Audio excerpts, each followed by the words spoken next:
wewe ambaye una mpenzi, umeachana naye, unahitaji arudi kwa uharaka sana sana, kwa uharaka zaidi, tuna mashtaka hapa. Tuna mashtaka, tuna mvuje na njiti ya kibiriti, tafuta na chumvi ya mawe. Ukishavipata vitu hivi hapa, basi tayari mpenzi wako anakuwa ni yupo tayari kurudi. Utakachokifanya, tafuta mkaa wako moto, wenye moto. Baada hapo unaanza na hii mashtaka. Baada hapo unatumia kujifukiza kwa kunuia kuwa bini fulani fulani, naomba kuanzia leo moyo wako ujirudi. Unaweka, unatia hii hapa. Hichi hakikisha unakisaga kiwe vidogo vidogo. Unaweka nayo kwenye mkaa, unafukiza tena kwa manuizi yale yale. Baada hapo hizi njiti za kibiriti hizi, umeelewa, hizi za kibiriti, utakachokifanya pale ni kutoa haya tu. Unapokutisha, yani unaweka mle kwenye mkaa.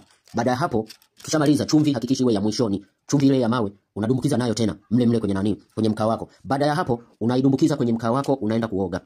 Mkaa unaudumbukiza kwenye ndoo yako ya kuogea, unaenda kuogea. Fanya hivyo ndani ya wiki moja. Utanipa mrejesho na wa haraka sana sana, zaidi na zaidi. Naomba majibu kwa uharaka sana. Hiyo hapo ndo tiba uhakika wa 100%. Hata nikiamka asubuhi haisimami kama zamani. Okay, wewe inahitajika kuimarisha ile misuli iliyolegea, iliyosinyaa. Ndio unachotakiwa kutibia. Jino linaniuma mkuu.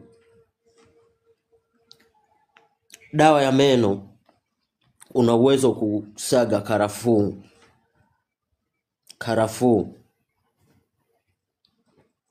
na tangawizi, tumia kupigia mswaki. Unga wake ule utanipa mrejesho kama unasumbuliwa na meno. Hata kung'arisha iko vizuri sana.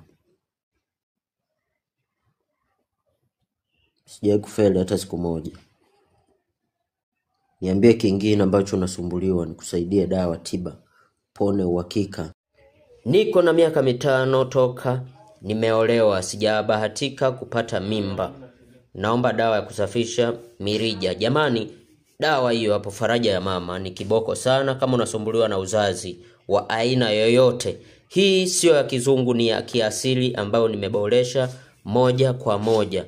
Matumizi yake ni hayo hapo kama unavyoiona. Wewe ambaye umefungwa, unajijua kabisa umechezewa kivyo vyote vile, hushiki mimba, ukishika zinatoka, tumia dawa hii hapa. Ni Faraja ya Mama, ni kiboko sana kwa wewe ambaye unasumbuliwa na uzazi wa aina yoyote. Nitafute kwa mawasiliano ni 0765 37 241. WhatsApp mikoa yote natuma. Kama Dr. Emmanuel nimekuletea hicho hapo chombo, ushindwe mwenyewe.